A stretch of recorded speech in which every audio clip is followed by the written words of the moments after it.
પણ બીજી વાત નહીં, રથમાં બેસી જા.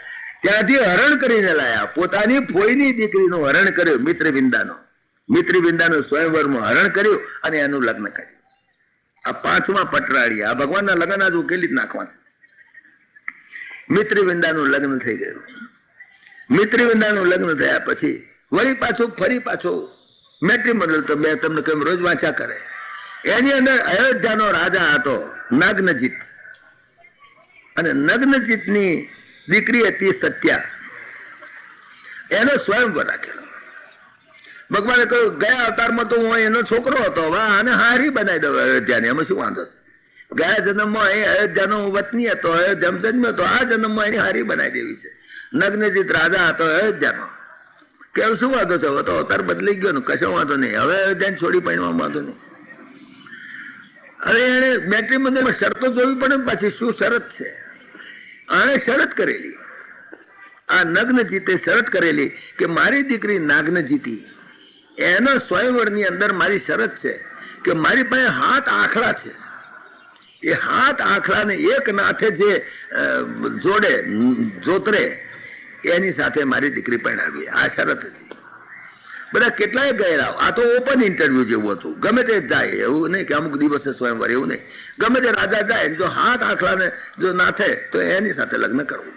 કેટલાય રાજાઓ ગયા, પણ રાજા જાય પેલા આંખડાઓ એવા જોરદાર હતા, માણસની ગંધ આવે ને શીઘ્ર પૂંછડો ઊંચા થાય, પટકી જ નાખે, મારી જ નાખે.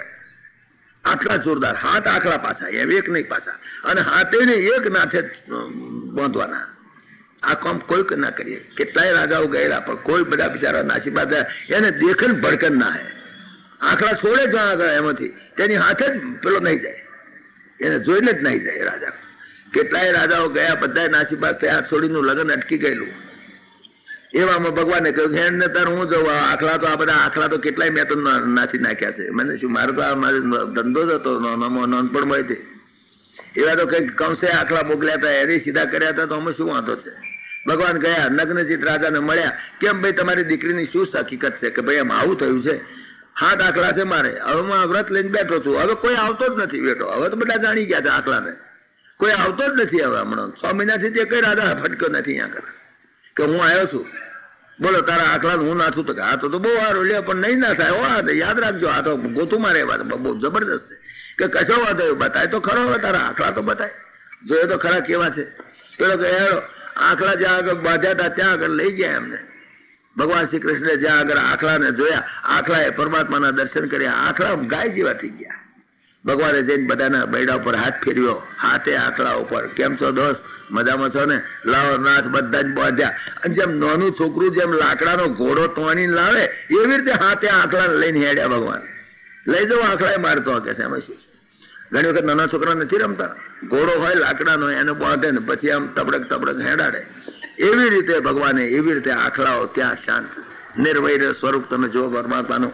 અને એ પ્રમાણે એમણે નગ્નજીતની દીકરી નાગ્નજીતી સાથે લગ્ન કર્યું. આ એમનું 6થું લગ્ન. ભગવાનના લગ્ન કેટલા ગણતા રહેજો પાછા, નહીં તો ઘોટાળો થઈ જશે.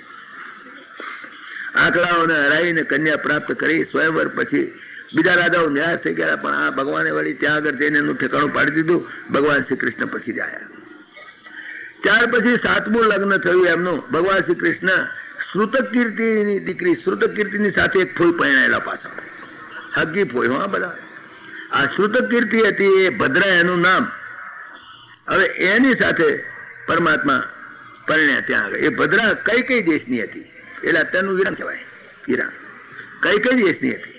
અને એનો ભય જે સંતરતા નતો, એનો ભય, એ બધાએ તો જેવા ભગવાન ત્યાં આગળ ગયા ત્યાં એમણે તો કહ્યું હતું, કાગળ લખ્યો હતો કે અમારી દીકરી તમને હાલવી જ છે, અમારી બેન તમને હાલવી જ છે. એટલે ભગવાનને ત્યાંમાં કઈ તકલીફ પડી નહીં, 7મી કન્યામાં તો ત્યાં આગળ ગયા. એટલે એ લોકો કહ્યું મહારાજ અમારે તો તમારી સાથે જ પરણાવવાની છે, માટે લઈ જાવ. એનું નામ ભદ્રા.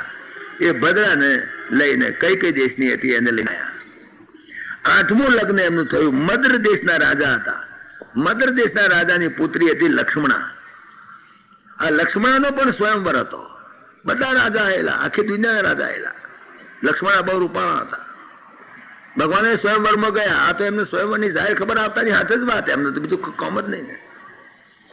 સીધા ઉપડ્યા, ત્યાં આગળ ગયા. સ્વયંવરમાં તો બધા રાજાઓ એવા ખુમારી વાળા બધા ભરાયેલા. ભગવાને વિચાર કર્યો તાકડે અર્જુન જોડે આવેલો, ત્યારે અર્જુન વળી તાકડે વળી મળી ગયો છે, જોડે ગયો. બે ગયેલા, જો મારે પરિણવાનું છે અહીંયા આગળ, ત્યાં મારી જોડે કંઈ કદાચ કંઈ ચમકડું થાય શું નહીં તો મારી જોડે હેડ. તો અર્જુન કે હા મારે હેડો ને આપણે હું જોડે આવું આટલો વખત. ત્યાં આગળ ગયા. હવે ત્યાં આગળ ગયા ને રાજાઓ તો બધા જોરદાર, બધા ત્યાં આગળ તો ભગવાને વિચાર કર્યો કે રાજાઓ મારા બધા તોફાની છે અને હવે અહીંયા આગળ કઈ મેળ પડે એવું લાગતો નથી, અને અહીંથી અપહરણ જ કરવું પડશે, એ ઉપાડી જ લેવી પડશે. આ ઉપાડી લાવે એ તો માનતા કહેવાતી હતી તે જમાનાની અંદર. ભગવાને વિચાર કર્યો અર્જુન તૈયાર છું ને આપણે ઉપાડી જ જઈએ. તો કે હા મહારાજ એમાં શું વાંધો છે, મૂકી દો રથમાં ઉચકીને. રથમાં મૂકીને બે જણા નાઠા અર્જુન અને ભગવાન શ્રી કૃષ્ણ લક્ષ્મણને ઉપાડીને પેલા રાજા પડ્યા પાછળ. રાજા પાછળ પડ્યા. ભગવાન કે અર્જુન તું તાર મેં બધા જો લડજે, હું તો લઈને હેડ્યો. અને અર્જુન કે કશો વાંધો બાપજી, તમે જતા રહો, હું બેઠો છું ને, તમારે યુદ્ધ કરવાનું મારું કામ છે. ભગવાન શ્રી કૃષ્ણ થોડુંક લડ્યા ને પછી તો એની સાથે પછી તો એ લક્ષ્મણ લઈને ચાલતા થઈ ગયા. અર્જુને પાસેથી બધાને પટકાડ્યા, બરાબર મારી મારીને ખોખરા કર્યા. અર્જુન પણ ઘર ભેગો થઈ ગયો. આ પ્રમાણે એમનું 8મું લગ્ન મદ્ર દેશના રાજાની પુત્રી લક્ષ્મણા સાથે થયું. એ પણ એમને સ્વયંવરમાં પણ ઉપાડીને લઈ આવેલા. આ પ્રમાણે પરમાત્માને પહેલા પત્ની રૂક્મિણી, બીજા જાંબુવતી, ત્રીજા સત્યભામા, ચોથા કાલિંદી જમના મૈયા, પાંચમા મિત્રવિંદા, છઠ્ઠા સત્યા. એમના નાગનજીત પણ સત્યા કહેવાય, એમનું નામ સત્યા હતું. પછી નાગનજીત તેમનું પિયરનું નામ હતું, એમના પિતા નાગનજીત હતા એટલે. અને ભદ્રા અને 8મા લક્ષ્મણા. એ પ્રમાણે એમને 8 રાણીઓ થઈ. અને આ 8 રાણીઓ આપણા ભાગવતની અંદર પ્રસિદ્ધ છે. આ 8 પટરાણીઓ થઈ. ભગવાને વિચાર કર્યો કે મારો તો કેટલી કરવી છે ને ક્યાં પાર આવે મારો તો. આ 6 મહિને 3 મહિને મારા મેળ પડે છે, નથી બરાબર થતું. મારો તો 16,000 છે જોઈએ. ભગવાને કહ્યું હવે 16,000 ને 100 તો લોટમાં જ લાવવું, બીજી વાત નહીં. હવે તો લોટમાં જ લાવીશ. હવે ભગવાનની જો ઈચ્છા જો. એવામાં થયું એવું. અને ઇતિહાસ છે બહુ સમજવા જેવો છે. ઇતિહાસ લાંબો છે. એક દાડો ઇન્દ્ર આવેલો, ભગવાનના દર્શન કરવા આવ્યો છે. જોડે પેલું કયું ફૂલ કે છે, સ્વર્ગનું ફૂલ, હા પારિજાત. અત્યારે લોકો પારિજાત, એ તો ભગવાનની દયા હોય તે પારિજાત આવ્યું, સત્યભામાની કૃપા. નહીં પારિજાત હોય છે એનું આપણા નસીબમાં. પારિજાત નામનું પુષ્પ એ માત્ર સ્વર્ગમાં જ થાય. પારિજાત લઈને આવેલા ઇન્દ્ર પારિજાત લઈને આવેલા. તે કહ્યું લે મહારાજ આ પારિજાત છે, હું તમારા દર્શન કરવા આવ્યો છું. તમારે મેં સાંભળ્યું છે કે 8 પટરાણીઓ તમારે થઈ, પણ અમારા માં છે અદિતિ માં, એમણે મને કહ્યું કે 8 પટરાણીઓ થઈ. ભગવાનને કોઈ દાડો આપણે વાયણું દીધું નથી, માટે તું જઈને વાયણું દઈ આય ભગવાનને. આ ઇન્દ્ર દિતિ માતાએ, અદિતિ માતા કશ્યપના પત્ની, અને ઇન્દ્ર તો કશ્યપનો દીકરો ને. અદિતિ માતા સ્વર્ગમાં રહેતા હતા. એ તો ઇન્દ્ર સ્વર્ગમાં રહેતા, માતા સ્વર્ગમાં જ રહે ને. તો અદિતિ માતાએ કહેવડાવ્યું છે કે ભગવાનના 8 પત્નીઓ થઈ, પણ હજુ આપણે વાયણું દીધું નથી, માટે એક દાડો એમને કહે છે કે એમની પત્નીઓ લઈને આવે ને મારું વાયણું દેવું છે એમને, જમાડવા છે. એટલા માટે હું આવ્યો છું મહારાજ. તો કે બહુ સારું થયું ઇન્દ્ર, તમે આયા તો સારું થયું, વાયણું દે. પણ ઇન્દ્ર પણ લુચ્ચો માણસ, સ્વાર્થી તો ખરો. એમને એમ કઈ વાયણું દેવો હતો કે મહારાજ પણ બહુ એક તકલીફ થઈ ગઈ છે. કે શું તકલીફ શું છે બધી? તાર પેલી એ કેવી જોઈએ ને ભલા આદમી, તો વાયણાની વાત કરો, પણ પેલું વાયણાની વાત કરીને પછી તકલીફની વાત કરે. કે હોશિયાર માણસો કે મહારાજ એક તકલીફ થઈ છે. કે શું થઈ છે?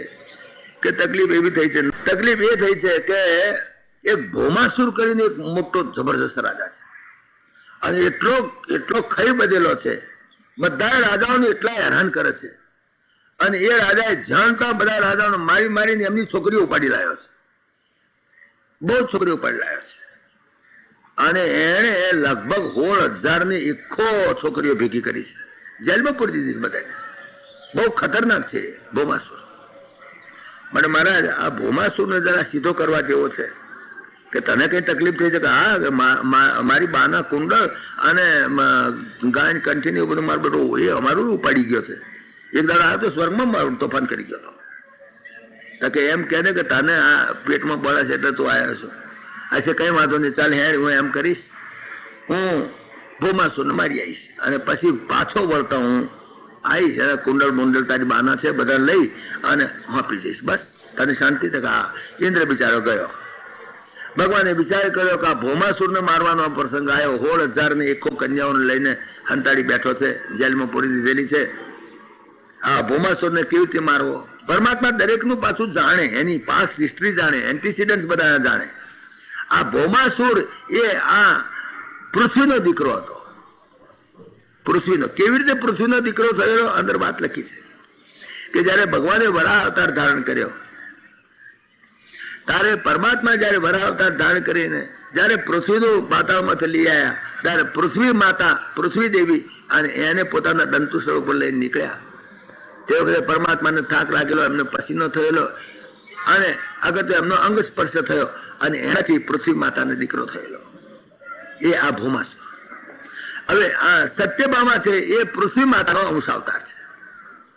એટલે ખરેખર તો સત્યભામાના દીકરાને જ મારવા જેવું થયું. આ તો સત્યભામાના દીકરાને મારવો હોય તો સત્યભામાને જોડે લઈ ગયા હોય તો સારું, નહીં તો પાછળથી કંઈક ઉપાધિ થાય. એટલે એમણે સત્યભામાને તો પાસ્ટ હિસ્ટ્રીની ખબર નહીં, એમને તો પૂર્વજન્મની ખબર ના હોય, પણ ભગવાન તો જાણતા હોય. એમણે સત્યભામાને કહ્યું, સત્યભામા આપણે એક ભૌમાસુર કરીને એક મોટો બહુ જબરદસ્ત રાજા છે અને બધાને બહુ હેરાન કરે છે, દુષ્ટ બહુ છે, 16,008 છોકરીઓને ક્યાંકથી પકડી લાવ્યો છે, આપણે એને મારવા જવું છે. સત્યભામા ખાસ જતા, જયારે જયારે કંઈક એવું હોય ત્યારે સત્યભામા ટૂરમાં જવાનું થાય ત્યારે સત્યભામા જાય.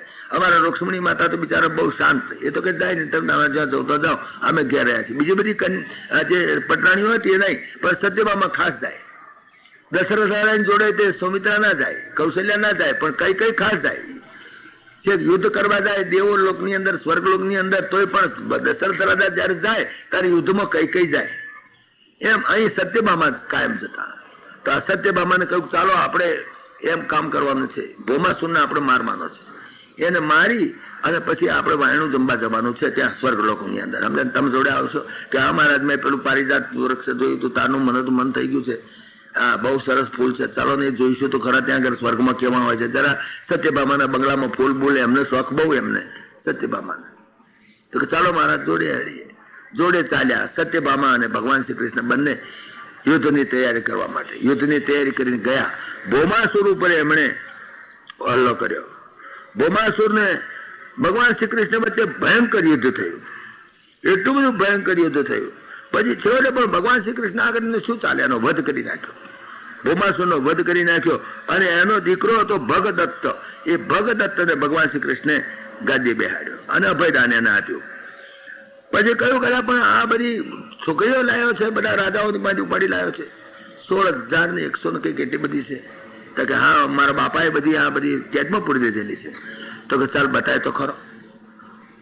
જેલ ઉઘાડી બધી કન્યાઓ બિચારી રોક અકળ કરે. ભગવાનને દેખ્યા, ભગવાનને દેખતાની સાથે ભગવાનના સ્વરૂપને જોઈને બધી કન્યાઓ એમના ઉપર વળી ગઈ. અરે અમારો તો આ જ પતિ જોઈએ કે હું તમને છોડાવવા આવ્યો છું. કે છોડાયની વાત નથી, બાંધવાની વાત કરો. હવે તો અમે તમારાથી બંધાવવા માંગીએ છીએ, તમારી પત્ની જ થઈ જવું તમારે. ભગવાન તો પણ આટલી બધી, તો કે કશો વાંધો નહીં. 16,108 ઘેર હતી, 16,100 કન્યાઓ બધી કે અમારે ભગવાન કહે અમારે તમારી હાથે પહેરવું છે. ભગવાન કે તૈયાર છીએ, અમે શું વાંધો છે, 16,001 કોઈ એક લોટમાં મોકલી દઈએ. ભૌમાસુર પાસે તો ઘણું અઢળક ધન હતું, અઢળક ધન બધું હતું. તો બધા રથ 16,100 આ એકો રથ જોડ્યા. બધાની અંદર માળ મલીદા તમે જુઓ તો બધા હીરા માણેક મોતી ઝવેરાત ભરીને લાદીને કે એમ કરો તમે સીધી બાર દ્વારકા પહોંચી જાઓ, હું મારે તો સ્વર્ગમાં જઈને આવવાનું છે. વરરાજો ફરવા જાય ને બહુ ઘરમાં ઘર ભેગી થાય. વરરાજા પૈણી પાછી વહુને પાછા આંગળીયા હાથે વિદાય કરી દે અને પોતે જાય બહાર કે હું તો આની સાથે જાઉં છું, પણ તમે 16,000 હોય જણીઓ જાઓ ત્યાં દ્વારકામાં જઈને કહેજો કે અમે પૈણ્યા છીએ ભગવાન હાથે, અમે આયા છીએ. મારી બાદ મારા બાપા બેઠા છે, વસુદેવ દેવકીજી 2 જણા, તમને પૂંખશે. 16,100 જણાને પૂંખતો કેટલું થશે અને કેટલા ચોનલા કરશે કપાળમાં, તાકી જ જશે. સોના આખું દ્વારકા મથતું, હું ક્યાં પાછો ઉભો રહું, એની જોડે પાછું મારે ઉભા રહેવું પડે. 16,108 જણા ચોનલા કરતા કરતા થાકી જવાય. તમે મેં જાઓ પતાવજો, હું આવું છું. 16,100 રાણીઓ એને વિદાય કરી. આ એક ક્રાંતિકારી પગલું જો હિસ્ટોરિકલી પોઈન્ટ ઓફ વ્યૂથી તમે જુઓ કે આ 16,108 છોકરીઓને આ તે સમાજની અંદર તમે જુઓ એવો કે પછી આ છોડીઓને કોઈ પૈણે જ નહીં, છંડાઈ ગઈ કહેવાય, એને કોઈ પૈણે નહીં. એ સમાજની અંદર હવે કોઈ પૈણે નથી, શું દશા થાય? એટલે ક્રાંતિકારી પગલું પરમાત્માએ ભર્યું કે હું એમની સાથે પૈણું તો એમનું સ્ટેટસ પણ વધી જાય. જેમ હિન્દુસ્તાન પાકિસ્તાન જુદું થયું ત્યારે કેટલીક આપણી છોકરીઓ, હિન્દુની છોકરીઓ અને હિન્દુની સ્ત્રીઓને એવી થઈ ગઈ કે કઈ કોઈ હિન્દુ એનો હાથ ના ચાલે, મુસલમાનોના ઘરમાં પેસી ગઈ. મહાત્માજી જેવાને બધાને એલાન કરવું પડ્યું કે બિચારી એ છોકરીઓનો, એ સ્ત્રીઓનો કોઈ દોષ નથી. માટે હું દરેક હિન્દુને વિનંતી કરું છું કે એ જે છોકરીઓ, એ જે સ્ત્રીઓ છે એને કોઈ ના અપનાવે, તમે એક એક જણ અપનાવી લેજો, કારણ કે એમાં એમનો કોઈ દોષ નથી. મુસલમાનના ઘરમાં ગાલી દીધેલી છે, કદાચ ભ્રષ્ટ થોડી થઈ હોય તો પણ માતા જેવું નથી, પણ એને માફ કરીને પણ તમે એને એક્સેપ્ટ કરી લેજો. આ 16,000 નહીં તો શું થાય કે એવી સ્ત્રીઓ જો રખડી પડે તો વેશ્યાગ્રહ ભરી જાય, તો પછી એની દશા બગડી જાય. માટે કરીને એક સામાજિક ક્રાંતિ લાવવા માટે કરીને ભગવાન શ્રી કૃષ્ણ 16,000 કન્યાઓને એમણે એક્સેપ્ટ કરી લીધી.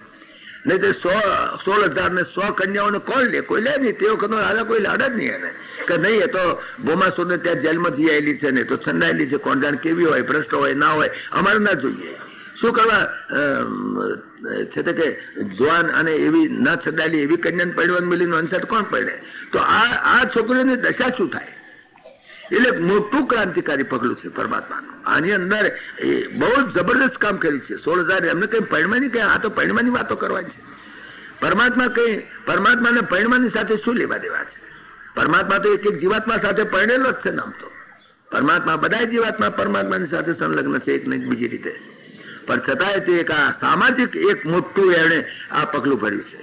16,000 ને કહેજો તમે બધી મારી રાણીઓ જ છો. અને ભગવાન શ્રી કૃષ્ણ ભલે ગરીબ ઘરની છોડી હોય પણ કલેક્ટરની સાથે લગ્ન થયું છે, આગળ તો મિનિસ્ટર સાથે લગ્ન થયું, સ્ટેટસ એકદમ ઉપર આવી જાય કે નહીં, એનું એકદમ સ્ટેટસ વધી જાય ગરીબીની અંદર. અને કોઈ ગરીબને ત્યાં પરણે અને એનું સ્ટેટસ ક્યાં ને ક્યાં એકદમ મોટી જગ્યાએ બેસી જાય. પછી તો એનું બધું બદલાઈ જાય. પછી તો ગરીબાઈ એને ગરીબીના દૂષણો બધા જતા રહે માણસના. જ્યાં મોટાઈએ મળી ગઈ, એક મોટા માણસ સાથે લગ્ન થાય પછી તો એના ગરીબીના દૂષણો હોય તે ખરાબ થઈ જાય. એની અંદર આવે ઉદારતા આવી જાય, બધું આવી જાય, એની અંદર સ્વભાવ બદલાઈ જાય બધું. એટલે ભગવાન એક મોટું ક્રાંતિકારી પગલું ભર્યું. 16,000 જણને કહ્યું તમે જાઓ ખુશીથી, હું તમારી સાથે ત્યાં આવીને લગ્ન કરીશ. તમે કહેજો કે અમને મોકલ્યા છે, લગ્ન ત્યાં જઈને વિધિપૂર્વક કરીશું. અત્યારે હું કામમાં છું, મારે જવું છે તો સ્વર્ગમાં જઈને હું ક્યારે પાછો આવું, એટલા માટે કહીને તમે તમારે મેરે ઘેર જતા રહો. આ પ્રમાણે 16,000 રથ જોડી અને એની સાથે આ ભોમાસોની ઘડી મિલકત હતી, બધા હીરા માણેક મોતી જવેરાત બધું કેટલું બધું લઈ અને એમને વિદાય કર્યા. 16,000 રાણીઓ ત્યાં આગળ પહોંચી ગઈ. ભગવાન તો કહે છે કે સત્યભામા કે ચાલો ને આપણે તો નીકળ્યા છીએ તો ભેગા ભેગી હવે જતા જઈએ, ઇન્દ્રને મળતા આવીએ. અદિતિ માતાએ પણ વાણિયો દેવાને કીધું છે, હવે 8 જણીઓને ક્યાં લેવા જવું, તારે 16,000 જણીઓને ક્યાં લઈ જવું ત્યાં સ્વર્ગમાં? તું એકલી બસ છું, આપણે વાયણું જમવું છે ને સાથે એમને જે હાલવું છે હાલ છે, ઘોડો હાથી જે કઈ હાલવું છે. એમ કરીને ભગવાન ગયા સ્વર્ગમાં. ઇન્દ્ર એટલો બધો રાજી થયો, અદિતિ માતા બહુ રાજી થયા, બહુ સારું થયું, વાયણો લીધા, એવું બધું કરે છે ને પેલા ચકા ફોડે છે ને એમ. આ પ્રમાણે બધું કર્યું, બહુ રાજી થયા. રહ્યા થોડા દાડા, હવે આયા છે કઈ 2-4 દાડા મોકલે, 15-20 દાડા મહિનો રહ્યા. એમાં એક દાડો ઇન્દ્રાણી સચી અને અમારા સત્યબાબા બે હિંચકા પર બેઠા બેઠા હિંચકો ખાતા હતા. અને એવામાં એમનો માળી આવ્યો પેલા પારિજાતના ફૂલ લઈને. તો ઇન્દ્રાણીએ કઈક હોન કરી પેલાને કે મારા માથા ઉપર ચડાવજો, એના માથા પર કાકા તો આ તો પૃથ્વી લોકની રાજાની પત્ની છે, જયારે તો ઇન્દ્રાણી છું. ઇન્દ્રલોક અને પૃથ્વીલોકના માનવીઓ એમાં થોડો ફેર હોય. તો આ પારિજાતનું જે વૃક્ષ ફૂલ છે એ મૃત્યુલોકના માનવી ઉપર ન ચડે, એ તો સ્વર્ગલોકના માનવી ઉપર જ ચડે. એટલે પેલા ભૂલ ના થાય પતાવાળી પેલા માળીની, એટલા સારું એને કઈક હોન કરી છે ગમે તે. સત્યભામા પામી ગયા કે આ કઈક એને કઈક નિશાની કરી, એને ફૂલ માથે ચડાયું, મન નહીં ચડાયું. એટલે સત્યભામાએ નક્કી કર્યું કે બસ આપણે આ પારિજાતનું વૃક્ષ લઈ જવું છે. આજે ભગવાનને વાત કરી કે મહારાજ આ સત્યભામા આ ઇન્દ્રના બગીચાની અંદર આ પારિજાત વૃક્ષ છે, મને બહુ પસંદ છે અને આપણે ઇન્દ્રની પાસે માગણી કરીએ ને આપણે લઈ જઈએ. ભગવાન કે કશો વાંધો નહીં, અમે શું છે, આપણે તો એ માણું જંબાયા છીએ, આપણે પ્રેમ છે આટલો બધો છે, ઇન્દ્રને કહીશું તો હાલે એવો છે માણસ, સીધો માણસ. ઇન્દ્રને વાત કરી ભગવાને કે ભાઈ પારિજાત વૃક્ષ મારે જોઈએ છે મારા પત્નીને, અને અમે આવ્યા છીએ ને તારા મહેમાન છે તો અમને હાલ. ઇન્દ્ર કે બહુ સારું મહારાજ, કશો વાંધો નહીં, એમાં શું છે, અહીંયા આગળ એમાં ઘણા કૂડા પડ્યા છે, કૂડું તમે લઈ જજો, કશો વાંધો નહીં. ઇન્દ્ર તો બિચારા પ્રેમથી આ પાડ્યો. પણ હાજે ઇન્દ્રે જઈને એની બહેરીને વાત કરી સચીને કે આપણે આને આપવાનું છે સત્યભામા, અને સચીનો મિજાજ ગયો. એ શું એમ છે એના મનમાં કે મહેમાન ગતિ આવીએ એટલે અમારા ઘરમાં જે કઈ સારું હોય દેખીને હાડવા માંડો. ઘણા એવું કરે છે. મહેમાન ગતિ આપણે જઈએ ને આપણા પત્ની હોય જોડે પછી કોઈકને ઘેર જઈએ અને ઘેર આ રમકડું બહુ સારું છે મને ગમે છે તો એની બહુને તો ખોટું લાગે ને કે અમારા ઘરમાં મેળ્યું છે ને અમારે શોભા ખાતર જોવા ખાતર કઈ હાલી દેવાનું. જે કોઈ મહેમાન આવે ને હાલી દે પછી ઘરમાં શું રે. મને પૂછ્યા વગર તમે આ શું કામ પાડી નથી હાલવાનું આપણે પાડીદાર. એટલે એને કે મેં આ પાડી હતી ભાઈ આ પાડેલી શું થઈ ગયું. તમે તો કહેશો કે તારો આ દે ના દે. મને જે સાડી પસંદ હોય ને આપણે કદાચ કોઈ મહેમાન ગતિ કોઈ મિત્રની પત્ની આવી હોય એ કે આ સાડી મને પસંદ છે આપણે કંઈક લઈ જાઓ તો બૈરું આ પાડે તારે ને એને પૂછવું પડે કે એમને પૂછ્યા વગર તમે ગમે તેમ કહી દો છો નથી હાલવાનું. અરે આ કહેશે પણ મારી આબરૂનો સવાલ છે અગર તું વિચાર તો કર મેં આ પાડી દીધી કે આ પાડેલી શું થઈ ગયું. આ તમે કઈ ઘરના માલિક છો તમે સમજો છો તમે આવી રીતે આ પાડી જ કેમ એને અપાય જ નહીં. સત્યભામા એના ઘરની ગમે તેમ તો એ તો મોટી રાણી હોય તો એ પૃથ્વી લોકની અહીં શું છે આ તો સ્વર્ગલોક છે. તમે તો સ્વર્ગના રાજા છો એ પૃથ્વીલોકના રાજા છે ફેર નથી એટલો અપાય જ નહીં. અને તો ઇન્દ્ર તો બિચારો ઢીલો પડી ગયો પણ શું કરે પોતાના બૈરાનું પાછું એ તો રાખવું પડે. એને ભગવાન શ્રી કૃષ્ણ ના પાડી નથી હાલવાનું. ભગવાન કે ત્યાં હાલવાની આપણે નથી હાલવાનું કેમ વળી એવું છે ભાઈ. પછી ઇન્દ્ર જરા કડકઈ આવી ગયો બૈરાનું ઉપરા લેવા. તો ઇન્દ્ર જ્યાં કડકઈ માં આવ્યો ભગવાન કે શું સમજો તારા મગજમાં કેમ ના કેમ હાલવું. આ જો અહીંયા વાયણું જંબાયા છે લડ્યા.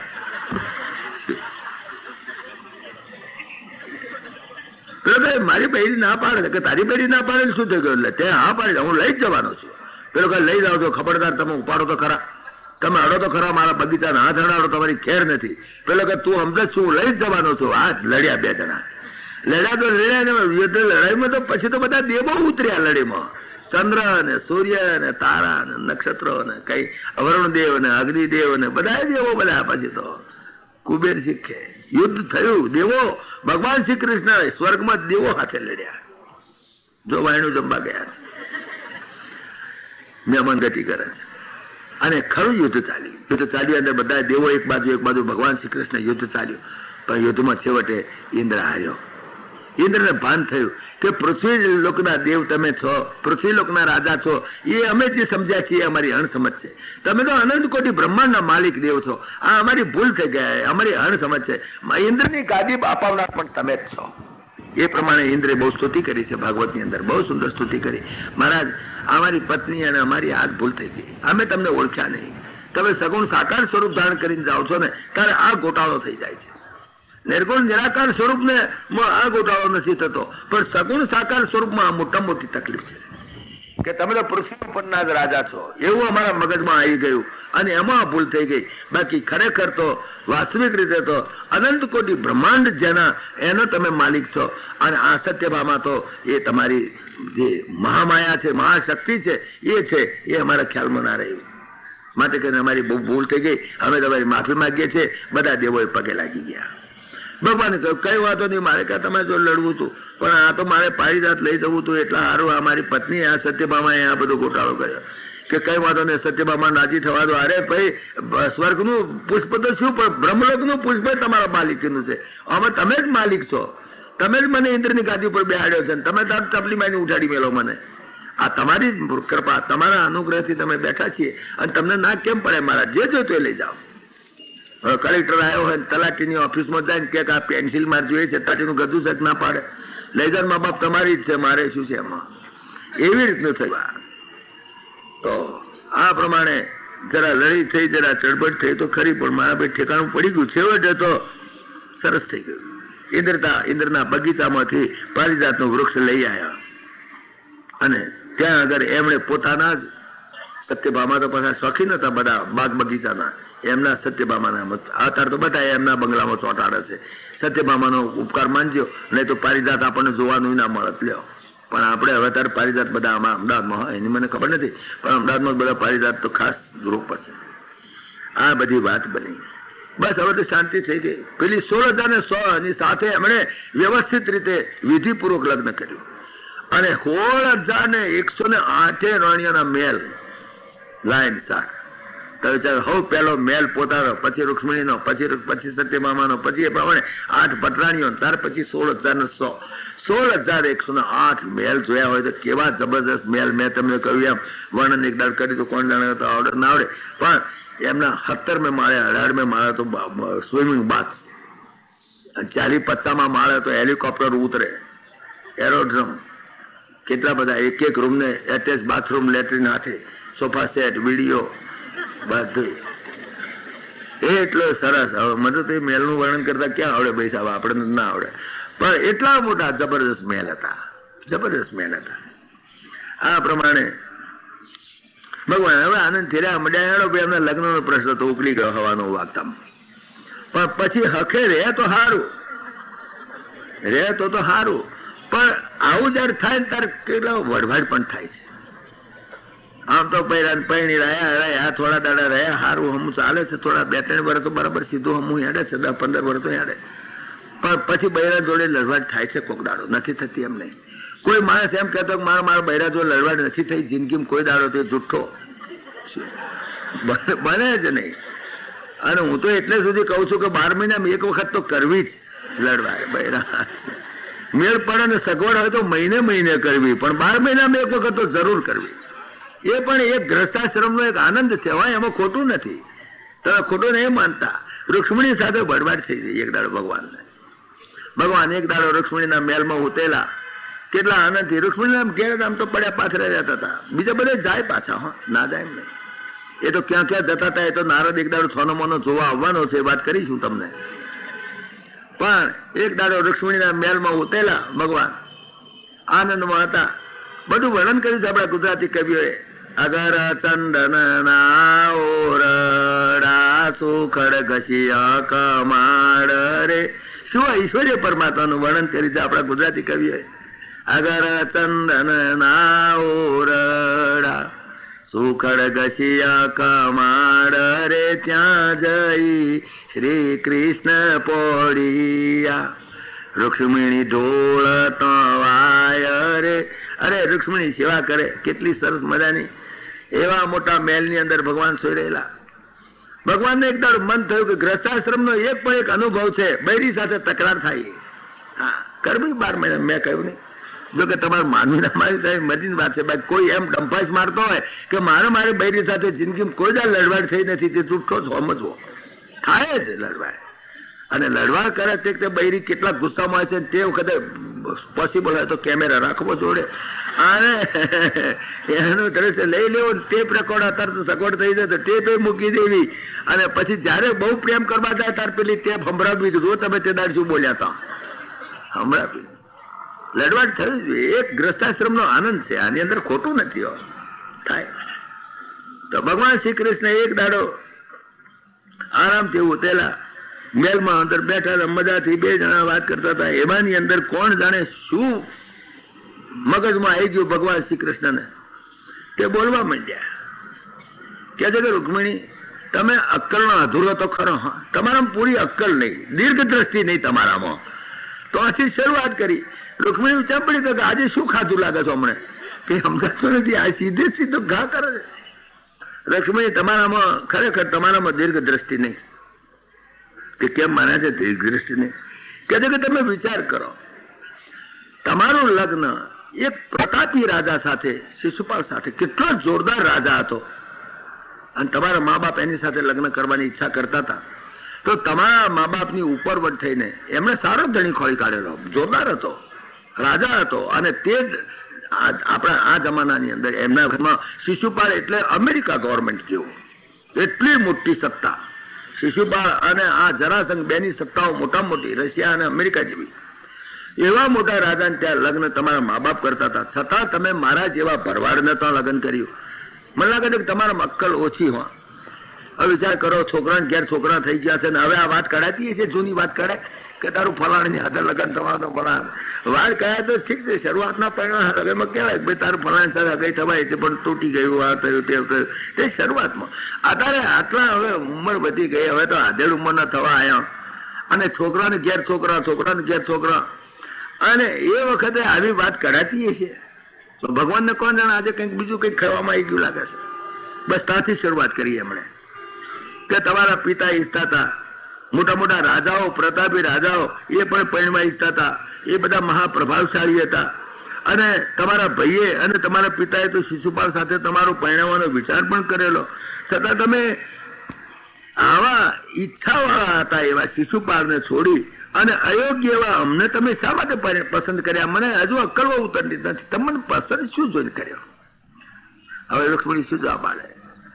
પસંદ શું કર્યા હતા? છોકરા થઈ ગયા છે. હવે શું છે પસંદ ન આવે? વિચાર કરો, જરાસંઘ કેટલો જોરદાર હતો. એના ભયથી તો અમે નાસીની દ્વારકામાં અહીંયા આગળ સમુદ્રમાં વચમાં પડ્યા છીએ. એના બીકથી અમે નાસી આવ્યા છીએ. બોલો, અમે આટલા ડરપોક છીએ, છતાંય તમે અમને પસંદ કર્યો અને આવા ખૂણામાં આવીને અમે પડ્યા છીએ. તો એ રૂક્મિણી કઈ બોલ્યા નહીં, ડરીને આયા છે. કહ્યું તો કે છે કે અમારે બધા રાજાઓ સાથે વેર છે. જરાસંઘ સાથે વેર, શિશુપાલ સાથે વેર, એક એક રાજાઓ સાથે અમારે વેર છે. તો અમારે બધા રાજાઓ સાથે વેર છે. જેને નાચમાં બધે આખી નાચમાં વેર હોય એને કોણ પરણે છોડી? કે જવા તો નથી પરણવું, આનો તો આખા ગામમાં આખી નાચમાં વેર છે. તો એવા સાથે પરણે?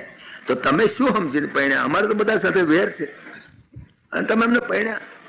વળી તમે પરણ્યા તો એટલો વિચાર ના કર્યો કે રાજ સિંહાસન પણ અમારે તો નથી. એમને તો જદુ રાજાના વખતમાં અમને તો શ્રાપ મળેલો છે કે અમે રાજગાદી પર ના બેસી શકીએ.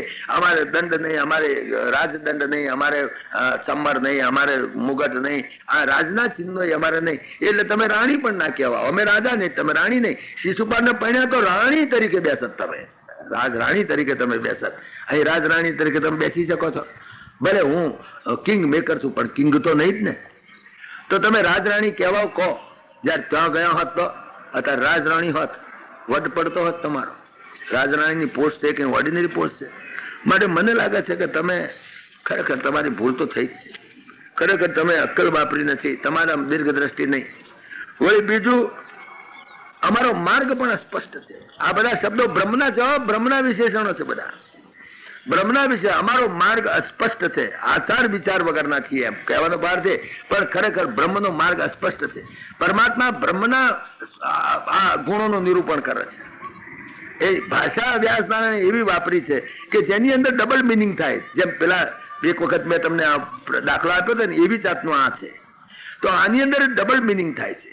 ભગવાન બોલે છે આમ સાધારણ અર્થ કરો તો આવો થાય, પણ અંદરનો મિનિંગ એવો છે કે અમારો બ્રહ્મનો હંમેશા અસ્પષ્ટ માર્ગ છે. અમારો માર્ગ ઇટ ઇઝ અનટ્રોડન પાથ. પાથ અનટ્રોડન. બ્રહ્મને મળવું હોય તેનો પાથ અનટ્રોડન હોય. બ્રહ્મને કયા રસ્તે થઈને મળાય? તો એના માટે કોઈ ફૂટપ્રિન્ટ છે? આ આકાશની અંદર પક્ષી ઉડે છે, એ પક્ષીના કઈ પગલા ક્યાંય પડે છે તે ખબર પડે કે આ પક્ષી ગમે ત્યાં આકાશમાં ગમે ત્યાં ફરે, પણ એના પગલા નથી. આપણો તો પાથ ટ્રોડન છે કે આ રસ્તે જવાય, પછી આ રસ્તે જવાય, પછી ડાબી બાજુ વળાય, પછી જમણી બાજુ વળાય. દરેક જગ્યાએ પહોંચવાના માર્ગ હોય છે. જયારે પરમાત્માને પહોંચવાના તમામ માર્ગ પરમાત્માને પહોંચવાના. અમારો માર્ગ અસ્પષ્ટ છે, પાથ અનટ્રોડન. તો એ કોઈ જગ્યાએ એના ફૂટપ્રિન્ટ તમને નહીં મળે. મોટર આ રસ્તે ગઈ હતી, એનું આ પૈડાનો નિશાન છે ઉપર લાગે છે, મોટર આ રસ્તે ગઈ હતી, આ રસ્તે જવાય, આ રસ્તે સીધો રસ્તો હશે. પણ આકાશની અંદર એવા કોઈ રસ્તા નથી. આકાશની અંદર પક્ષીઓ આમ ગમે તે બાજુ ઉડે, પણ એના કઈ પક્ષીના પગના ચિહ્ન પણ રહેતા નથી, કારણ કે અસ્પષ્ટ માર્ગ છે આકાશનો. તો આકાશ જેટલું સૂક્ષ્મથી સૂક્ષ્મ છે, એનાથી અનેક ગણું સૂક્ષ્મથી સૂક્ષ્મ બ્રહ્મ છે. અને બ્રહ્મનો માર્ગ એ તો અસ્પષ્ટ છે. કોઈ એક માર્ગે ના જઈ શકે કે ભાઈ વશિષ્ઠ ગયા હતા એ માર્ગે બ્રહ્મને પહોંચીએ તો નહીં પહોંચાય. તમારો માર્ગ જુદો જ પકડવો પડે. દરેક પક્ષી જુદા જ માર્ગે જાય. પછી કોઈ કહે કે અમે વિશ્વામિત્રના માર્ગે જઈએ, કોઈ કહે કે અમે વલ્ભાચાર્યના માર્ગે જઈએ, કોઈ કહે કે અમે રામાનુજાચાર્યના માર્ગે જઈએ, કોઈ કહે કે અમે તો આ જે ષડ દર્શન શાસ્ત્રીઓ છે, 6 દાર્શનિકો એના માર્ગે જઈએ. તો તમે કોના માર્ગે જાઓ? પતંજલિ એનો માર્ગ જુદો છે, કપિલ ભગવાનનો માર્ગ જુદો છે, વૈશેષિકો નૈયાયિકોનો માર્ગ જુદો છે, તો પછી જૈમિનીનો માર્ગ જુદો છે, ઉત્તર મીમાંસા, પૂર્વ મીમાંસા બધા જુદા. દરેક માર્ગ જુદા છે. દરેક પોતપોતાના માર્ગે પરમાત્માને પહોંચ્યા છે. પરમાત્માને મળવા માટેના બધા માર્ગ છે. જેમ આખું સર્કલ હોય અને સરકમફરન્સ ઉપરથી કોઈ પણ બિંદુ એ મધ્ય બિંદુને જઈ શકે, એવી રીતે આ સરકમફરન્સ ઉપર રહેલા જીવાત્માઓ કોઈ પણ ત્રિજ્યાથી સીધો પરમાત્મા બિંદુને પહોંચી શકે. પરમાત્મા આનું મધ્ય છે. તો અમારો માર્ગ અસ્પષ્ટ છે. એ અર્થની અંદર આ બધાએ અર્થ ઘટાયા છે. એની અંદર નરી વેદાંત છે. વડવાડ થઈ છે કે ઓર્ડિનરી વડવાડ નથી. એની અંદર તમે જો, પણ સાધારણ મિનિંગ એવો થાય કે અમે તો આચાર વગરના છીએ. અમારામાં આચાર વિચાર કઈ છે ને. અમે તો બરવાડ ઉભા રોટલો ખાઈ લઈએ અને પાણી પીએ ને ના પીએ અને 3 વાર પીએ. અમારા બધા આચાર વિચાર પણ એવા છે. એટલે અમે અસ્પષ્ટ માર્ગ છે અમારો. રૂકમણી તો સાંભળી જ રહ્યા કે શું બોલે છે, આ બોલે છે શું, આજે એમને શું ઊંચું છે. તો વળી આગળ બોલ્યા. ભગવાન તો જયારે પેલા રૂકમણી જો વચમાં કઈ રોકે તો સારું, પણ આમની જીભ લાંબી થવા માંડી. જેમ જેમ પેલા રૂકમણી બિચારા સહન કરતા ગયા તેમ તેમ આમની જીભ લાંબી થવા માંડી. હંમેશા એટલા માટે બહુ સહન ના કરવું, જરા ક્ષેત્ર લબરકો વચમાં કરી લેવો તો જરા ઓછું બોલે. પણ આ તો રૂક્ષ્મણી બિચારા એ જરા ભગવાન તો ટાવરિંગ પર્સનાલિટી, એટલે પેલા બોલ્યા કરે. રૂક્ષ્મણી સાંભળે એમાં આગળ બોલ્યા કે છે કે અમે સ્ત્રીને વશ થઈ જાય એવા નથી. પેલા તો શિશુપાલ ને બધા તો જિલ્લબ કરે એમના બૈરાને. એવા પણ હંમેશા કેવો પતિ પસંદ કરવો કે જે આપણો કયાગ્રો કંથ પસંદ કરે. કયાગ્રો કંથ એક નાટક કંઈક આવ્યું હતું, મને યાદ નથી કઈ. અમે કયાગ્રા અમે બૈરા કેમ ના કરીએ કોઈ દાડો, બૈરું કે કામ નથી કરવાનું ચાલ.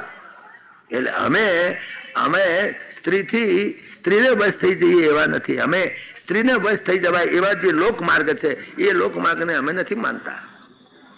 પ્રકૃતિનો માલિક છે, કંટ્રોલર છે. આઈ એમ ધ કંટ્રોલર પ્રકૃતિ. આઈ એમ નોટ કંટ્રોલ્ડ બાય પ્રકૃતિ. આ એનો અંદરનો બ્રહ્મના સ્વભાવનો ભાવ છે. પણ બાહ્ય અર્થ એનો આવો થાય કે બીજા બધા રાજાઓ છે તે એવા છે કે બૈરી કે કેમ આમ ના તો થથરી જાય. ફલાણી જગ્યાએ નથી જવાનું, ના જ જવાય. ફલાણી જગ્યાએ જવું પડશે, જવું જ પડે. એટલે કેટલાક પુરુષો બિચારા એવા હોય છે કે જે બૈરી જેમ કેમ બિચારા કરતા હોય છે. શિશુપાળ એવો છે, બીજા બધા રાજાઓ એવા છે કે જે તમારું કયું કરત. જયારે અમે તો એવા સરસ સ્ટ્રોંગ મિજાજના છીએ. તમે કહો એટલે કરવું જેવું કશું નહીં. અમારી ક્ષતિ કરીએ તો વાત છે, પણ તમે એમની તમે કહો એ પ્રમાણે કરીએ. એટલે અમે સ્ત્રીને વશ થઈ જઈએ અને લોકમાર્ગને અમે એવા અનુસરતા નથી. અમે ભગવાન આવું બોલે અને રૂક્ષ્મણી સાંભળી રહે. રૂક્ષ્મણીના મનમાં થાય કે કેમ આમ બોલે છે આજે. કે છે કે અમારા જેવા પુરુષને એના માર્ગને અનુસરનારી સ્ત્રીઓ ઘણું કરીને દુઃખી થાય છે. અમારો માર્ગ એવો છે કે અમારા માર્ગે જે સ્ત્રીઓ આવી છે એ સ્ત્રીઓ દુઃખી થાય છે. તમે અમે શું અહીંયા તમે હક ફેણ્યું અમારું બતાવો. કશું તમે સુખી થયા છો, ઘરમાં બેસી રહો, ખાવા કરો, ખવડાવવાનું બેસી રહો, છોકરો હાંસવો, બસ કઈ પતી. અમારે ત્યાં એને પેલા રાજા તો ગયા તો તમને સિનેમા નાટક ને કોઠિયા પૂરી પકોડી ચટણી તમને લહેર કરાવત. શું એવા હોય છે જે પૈંતાની હાથે સીધા બારોબાર આગળ કાશ્મીર લઈ જાય. હવે આપડે તો બૈરો પૈણ્યા તો આયા ત્યારથી ચૂલામાં જ ગાલ્યા અને કાશ્મીર લઈ જ ના ગયા. શું કરે? તો અમારને પૈણી તમે શું સુખી થયા? અમે પૈણી એના કરતા શિશુપાલ ત્યાં ગયા હો તો સીધા બારોબાર તમને કાશ્મીર ફરવા લઈ જાત ને ક્યાં ફરવા લઈ જાત ને તમારા પગ ધોવત, તમારો ભક્તો ચરણામૃત પીવત તમારું. એવા કામી બધા. તો એવા પુરુષોને મેલીને હંમેશા સ્ત્રીને પણ એવો પુરુષ ગમવો જોઈએ. તમને અમારા જેવા પુરુષ ગમે કેવી રીતે? માટે કરીને આ તમે ખોટું કર્યું. તમે જુઓ નરસિંહને પૈણીને એની બૈરી શું સુખી થઈ બતાવો. નરસિંહ ભગત તો જાણે મોટા ગણાય, બધા એના વખાણ કરે, એની બૈરીનું નામે ઘણા નહીં જાણતા. નરસિંહને પૈણીને તુકારામને પૈણીને એમના બૈરા શું સુખી થયા દુનિયાની અંદર બતાવો. છે કઈ સુખ મેળવ્યું એમને કોઈ ઢોસા ચટણી ખવડાવી નરસિંહ મહેતા એક તુકારામે કે કોઈ દાડાને સિનેમા વિડીયો બતાવવા લઈ ગયા, કોઈ દાડો ફરવા હરવા લઈ ગયા, કશું નહીં. પેલા કોશી જોડા કુટી ખાતા ના બૈરીઓ બિચારી તમે જુઓ તો. એટલે આવા મૂજી માણસો હોય છે ને એના બૈરા દુઃખી થાય છે. ભલે હંમેશા ભગવત ભક્ત છે, ભલે ગમે તેટલી છે, પણ છતાંય બૈરાએ શું સુખ પહેણ્યું? બૈરાને કઈ સુખ તો થવું જોઈએ ને. એમને ભલે તમે ભલે ફરો અહીં ફરો તઈ ફરો, તો બૈરાએ કોક દાડો કકડાટ તો બધે જાવશો તારે અમને શું કામ જોડે ના લે જાવ? એકાદ દાડો જો હારા માલ મળી જાય ખાવાના હોય તો એમ કે મોટો ભગત હોય તો એના બૈરાને ઠપકો આપવો પડે, કોક દાડો આપે. તો કે છે કે અમારા સાથે પૈણી અને તમે શું સુખી થયા બતાવો. અમારા સાથે અમારા જેવા પુરુષોને અનુસરનારી સ્ત્રીઓ એ ઘણે ભાગે દુઃખી થાય છે. વળી અમે નિષ્કિંચન છીએ. જો આ નિષ્કિંચનમ એ પણ પરમાત્માનું બ્રહ્મનું સ્વરૂપનું વર્ણન છે. અમે નિષ્કિંચ અમારી પાસે શું માલ મિલકત શું કઈ જોઈ નહીં. આ ખભે કોમળો લઈને આવવા મળી, અમારે એક ડોંગ હાથમાં લઈને અમારે છે નિષ્કિંચન. રાજકીય મારું છે, હું દ્વારકાનો કઈ રાજા છું. આ તો ઠીક છે કે મારા કોન્ટ્રોલ થી બધા ચાલે છે, પણ આજે ઉઠીને ઉગ્રસેન એક હુકમ કરી દે કે મિસ્ટર યુ આર એક્સટર્ન્ડ, તો કઈ કોર્ટમાં આવું સાંભળે? કઈ કોર્ટમાં હું રીડ કરી શકું? કારણ કે after all Ugrasen is the king, not myself. આજે જયસિંહ હુકમ કરી દે થયું, પ્રાઇમ મિનિસ્ટર શું કરી શકે? Jaysinh is powerful authority. એટલે અમે તો નિષ્કિંચન છીએ. લોકમાં પણ તમે જુઓ તમારા સમાન શીલ ગુણ જોવું જોઈએ. છોડી જયારે પહેણે તેને ધ્યાન રાખવું જોઈએ કે મારા બાપના સ્ટેટસ નો માણસ હોવો જોઈએ. ક્યાં તમારા બાપનું સ્ટેટસ? તમારા બાપા રાજા, અમારા બાપા ક્યાં રાજા છે? અમારું કુળ તમે જુઓ, ક્યાં ભરવાડોમાં ઉછરેલો હું, અને તમે ક્યાં ક્ષત્રિયાણી. અમે ક્ષત્રિય છીએ, અમે તો વૈષ્ણવ ધંધો, અમે તો ગાયોના પૂછડા આંબળી ખાધેલા, બીજું કશું અમને તો આવડે નહીં. અમે તે બીકોમ LLB ઓછા ભણેલા છીએ. અમારું કુળ જુઓ, અમારી સંપત્તિ જુઓ. સંપત્તિ અમારી શું છે એટલી બધી? તમારે આ બધું ધ્યાન રાખવું જોઈએ. તમે એટલું ભાન ના રાખો કે કોની હાથ હું પહેણું છું, એની સંપત્તિ જોવી જોઈએ. ભાઈ એને ઘેર ફ્લેટ ફિયાટ ફોન છે તો પહેણવાની વાત કરીએ, નહીં તો કરાતી છે. અમારી પાસે કોઈ સંપત્તિ નહીં. અમારા રૂપ જોઈને ને અમારે તો તમે કેવો ગોરો છો ને હું કેવો કાળો છું જુઓ. કોને તમને શું મોહ થઈ ગયો? તમે ખરેખર મૂર્ખામી. શિશુપાલ કેટલો રૂપાળો હતો અને હું તો કેટલો કાળો છું. શબ્દો બોલે છે, ભગવાનની જીભ વકરી લાગે છે, બધું વધારે લાંબુ લાંબુ બોલવા માંડ્યા છે. રૂક્ષ્મણી સાહેબ ખાધું છે આજે કેમ આમ થયું છે? રોજ હાર વાર બોલે ને આજે આવું કેમ બોલે છે? પણ ભગવાનની જીભ જરા વધારે લાંબી થઈ ગઈ અને પછી હદ બહાર જતી રહી. હદ બહાર જતી રહી એટલી હદ બહાર ગઈ પછી તો ના બોલવાનું બોલ્યા. કે છે કે આ બધું જોતા જો રૂક્ષ્મણી હજુ તમારો જીવ બળતો હોય, શું રૂક્ષ્મણી સહન કર્યું અત્યાર સુધી તો. પુરુષ ઘણી વખત એવો હોય છે ને કે બૈરું ના બોલે ત્યારે એની જીભ વધારે લોબી થાય. ઓકે, એટલે ભગવાન જયારે છેલ્લો ઘા કર્યો, રૂક્ષ્મણી હજુ કઈ ખાટું વાળું નથી થઈ ગયું. હવે વિચાર કરો, આટલા છોકરા થઈ ગયા, છોકરાને ઘેર છોકરા થઈ ગયા, હજુ બીજું ઘર મળવું હોય તો વાંધા જેવું નથી. હું તો તમને વાંધો નહીં લઉં. અને આવું જ્યાં બોલ્યા ત્યાં રૂક્ષ્મણી ફેન્ટ થઈ ગયા. એકચ્યુઅલી ફેન્ટ થઈ ગયા. એક ભારતની સન્નારી આ સહન કરે કોઈ દાડો? એ તો કે અમેરિકન બઈ છે કે હેરતી થઈ જાય. ભયંકર થઈ ગયું, એકદમ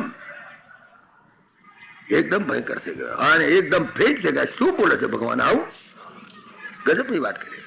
ફેન્ટ થઈ ગયા જ્યાં પડ્યા હેઠા ઢળીને અને પરસેવાના રેપઝેપ થઈ ગયા. ભગવાન ગભરાઈ ગયા. બાપ, આ તો મેં તો કાચું કાપ્યું, વાતો હવામાં કહવું થઈ ગયું મારું બેટું. આ તો હું તો હવા જતો હતો અને આ શું થયું મારું? હવે લાલ ચોળ મોડું થઈ ગયેલું એમનું તો રૂક્ષ્મણીનું, અને એકદમ પસીનો થઈ ગયા, એકદમ પડ્યા. ભગવાને પોતાનો પિતાંબરનો છેડો કાઢીને પછી લોવા માંડ્યા અને કઈ વાયરો નાખવા માંડ્યા. અને જો ભગવાનની દશા તો સારું થઈ, કોઈ ફોટો પાડનાર નહીં, તો દશા બે જાય. ખાનગીમાં બધું થાય છે, કરવું પડે છે. પછી તો ભગવાન પિતાંબરનો છેડો કાઢે, લોવે ને વાયરો નાખે ને કઈ કરે. એટલી મહેનત કરી, પરાણે આંખ ઊંચી કરી, આંખ ઉગડી. હા, સારું થયું, નહીં તો આમ હેડા જતો અરે મારી તો દશા બે જાય. પછી તો રૂક્ષ્મણીની માફી માંગી. રૂક્ષ્મણી, હું માફી માંગુ છું, મારાથી બહુ લાંબુ બોલાઈ ગયું, તમને બહુ ગુસ્સો આવી ગયો, તમને ફેન્ટ થઈ ગયા, અરે બહુ ખોટું થાય. પણ તમે જુઓ રૂક્ષ્મણીનો જવાબ આપે છે સિરિયટમ. જેટલા એને બોલ્યા છે એક શબ્દનો જવાબ આપ્યો. રૂક્ષ્મણીએ કહ્યું, મહારાજ તમે બોલ્યા એ સાચું છે. જો અહીંયા આગળ રૂક્ષ્મણીનો સ્વભાવ જુઓ.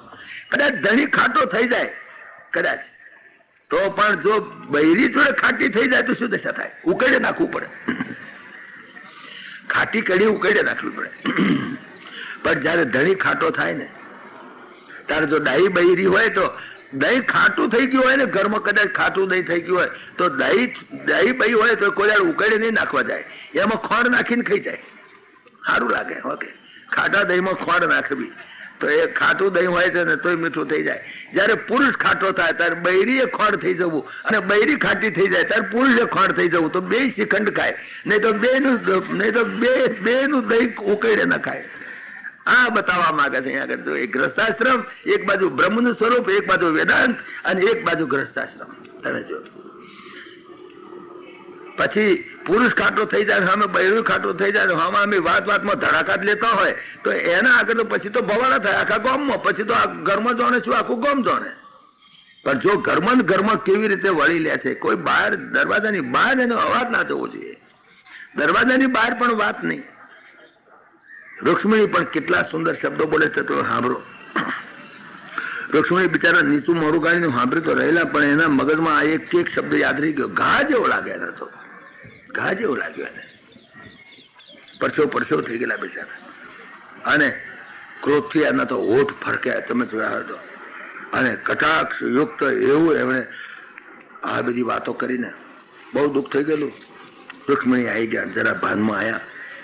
રૂક્ષ્મણીએ કહ્યું, કશો વાંધો નહીં મહારાજ, તમે બોલ્યા છો ભલે, પણ તમે બોલ્યા છે સાચું બોલ્યા છો. ખરેખર તમારો મારામાં દીર્ઘ દ્રષ્ટિ નહોતી જ. ખરેખર મારામાં દીર્ઘ દ્રષ્ટિ નહીં. દીર્ઘ દ્રષ્ટિ વાળા બહુ હોય છે ને, બહુ ડાયલા, એ બહુ ખંડાય છે. હા, બહુ દોઢ ડાપણ વાળા છે ને, એમાં અમે નથી. અમે જે વાત તમે કરી ખરી. પહેલું તમે કહ્યું કે આપણે બંને અસમાન છીએ. તમે રાજાની કુંવરી છો, હું રાજાનો કુંવર નથી. તમારી વાત તદ્દન સાચી છે. જીવાત્મા અને પરમાત્મા અસમાન જ રહે છે. આદમ કો ખુદા મત કહો, આદમ ખુદા નહીં. જીવાત્મા અને પરમાત્માનું આ જ હોય છે. આપણે બંને અસમાન છીએ, પણ પોતાના પર પ્રીતિ રાખનાર, પોતાનાથી ઉતરતી પ્રિય ઉપર પ્રેમ રાખવો એ તમારા જેવા ભક્ત વત્સલને શોભે છે. ભગવાન અને ભક્ત, ભક્ત હંમેશા ભક્ત અને ભગવાનની આમ તો સમાનતા કેમ ગણાય, પણ ભગવાન એટલો ભક્ત વત્સલ છે કે સુદામા જેવાને પણ એના પલંગમાં બેસાડે. અસમાનતા છે, પણ અસમાનતાની અંદર પણ કેટલો પ્રેમ છે તમે જુઓ. તમારે મારી અસમાનતા છે, છતાં કોઈ દાડો તમે મને પ્રેમ નથી બતાવ્યો એવું બન્યું નથી અત્યાર સુધી. મહારાજ, તમે તો તમારા ભક્ત છીએ, તમે મારી પર ખૂબ પ્રેમ વરસાયો છે. અસમાન છીએ એમ જાણતા હોવા છતાં પણ તમે મારી પર બહુ પ્રેમ વરસાયો છે. તમે કહો છો કે જરાસંઘથી બીનીને નાઠા,